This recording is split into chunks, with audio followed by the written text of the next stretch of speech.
Hello friend, welcome back my YouTube channel Parmar રાજેશમાં ફરી એકવાર આપનું હાર્દિક સ્વાગત છે.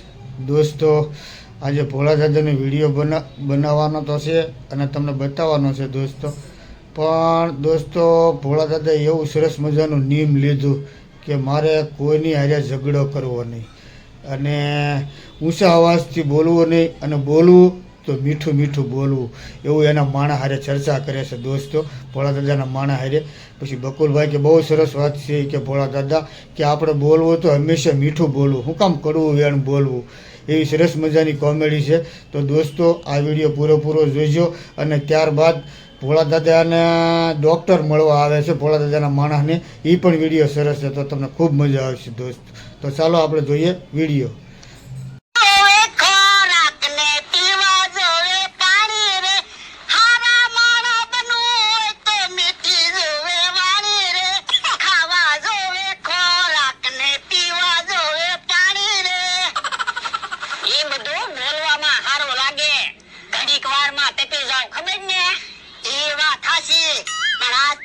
નિયમ લેવું છે, રોજ મીઠી વાળી રાખીશ ને તો હવે મને ધોલું નહીં મારો ને.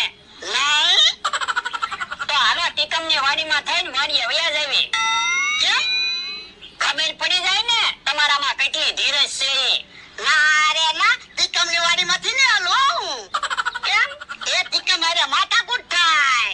પણ હવે તો તમે નિયમ લીધું કે મીઠી જ વાડી રાખવી છે, તો થોડી માથાકૂટ થાય. હું તમને તેડી લઉં, પછી તમે ક્યાં ટીકમ ની વાડીમાં પગ મૂકવાના એ હારું.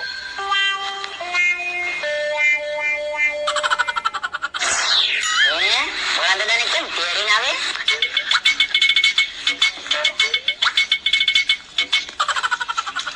હું છું ભોળા દાદા, કેમ તમને તેડ્યા? તે કાંઈ નથી થયું. આમ કઈ બાજુ ગયા તા? એ ઓલી વાડીએ ગયા તા. ઓલી વાડીએ હું વાવ્યું? પણ એ બધું તારે શું કામ છે? એ હું તને નથી પૂછતો, ભોળા દાદાને પૂછું. એ બાજરી વાવી, ખાવી હોય તો લઈ જઈએ. મારે ભૂખ નથી, તમારે ભૂખ છે. એ અમારે તો 500 વીઘા જમીન છે, અમારે ભૂખ નથી કા ભોળા દાદા? હવે ઈ વાત જવા દે ને. વાત ક્યાંથી જવા દે? છે સસલા જેવું અને બોલે કેવું? એ કોને કે? એ હું તો સસલાને કહું. તારી આરે બાંધવી તો તને જ કહેતો હોય ને. એ ડોહા, તારા મારાને લઈને હાલવા માંડ તો, નકર હમણાં બે માર ખાહો. એ હાલ. પણ એને બાંધવું હોય તો આપણે બાંધવું, બીવો હું કામ? એ આપણે નથી બાંધવું તો કહી દો તમે બીવો છો. એ આવું બીવું છું ભાઈ, માણસભાઈ હાલો. એ હારું. ભોળા દાદાની તબિયત હારી નથી લાગતી, કાઈ બોલ્યા નહીં. વાહ ભોળા દાદા વાહ, ટીકમ કેવું બોલતો થો, તોય તમે મીઠી જ વાણી રાખી, કડવી વાણી બોલ્યા જ નહીં ને. તો મારું નિયમ તૂટી જાય ને. પણ ક્યાં સુધી તમે નિયમ રાખશો? એ હું જીવું ત્યાં સુધી. ઓ બાપા આ બકુડા આય. યો બોલો, આજ કેમ ખીજાણા નહીં?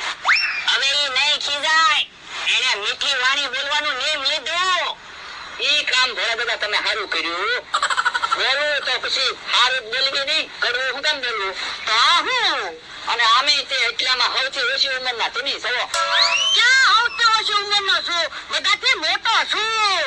એ જીવા એ જિંદગીની વાત નથી કરતો, બાકી છે ને એ જિંદગીની વાત કરું. એટલે આપણે એટલામાંથી હવે સૌથી ઓછું કોણ જીવશે? તો તમારી તો ઓછી ઉંમર કહેવાય ને. આ ઈ હાસું. સ્ટેશનમાં દુકાન છે ને, એનો ફોન છે. એના 20 રૂપિયા બાકી છે, એટલે એ ભાઈ ફોન કરતા હશે. હે? તો ફોન નથી ઉપાડો. એમ નો હાલે હો ભોળા દાદા, ફોન ઉપાડવા જોવે. કોકને અર્જન્ટ કામ હોય તો લે બકુડા, તું વાત કરી લે. મારાથી ખીજાવાઈ જાય ને તો નિયમ તૂટી જાય. હું વાત કરી લે, એમાં હું. હેલો, એવું છે? એ કોઈ વાંધો નહીં, મોકલો વાડીએ. એલા તું ભણતો ત્યારે મનુભાઈ માસ્ટર કોઈ હતા? હા, ઈ સાહેબ પાસે જ હું ભણ્યો. તો ઈ સાહેબ તને મળવા આવ્યા છે, અહીંયા વાડીએ આવે છે. તો ભાઈ થઈ હું કેમ ઈ સાહેબનું સપનું હતું કે હું ડોક્ટર બનું અને હું તો અહીંયા તમારી વાડીએ કામે રહેલો છું. તો હવે પણ કહી દેવાનું પરિસ્થિતિના કારણે ભણી ન શક્યો અને અહીંયા ભોળા દાદાની વાડીએ કામે રહી ગયો. તો ઈ સાહેબને દુઃખ ન લાગે? ઈ સાહેબનું સપનું હતું હું ડોક્ટર બનું. કાંઈક વિચારો બકુલભાઈ. તો પણ તું ડોક્ટર બની જા. એટલે એ તું ડોક્ટર બની જા અને ભોળા દાદા દર્દી બની જાય અને હું કહી દઈશ કે હું ભોળા દાદાની વાડીએ કામ કરું છું. પણ એમ તો કેમ મારે ડોક્ટર બનવું? આય મારી હારે. યો બોલો, ડોક્ટર બને કે દર્દી બને મારું નીમ ફૂટે નહીં તો હારું.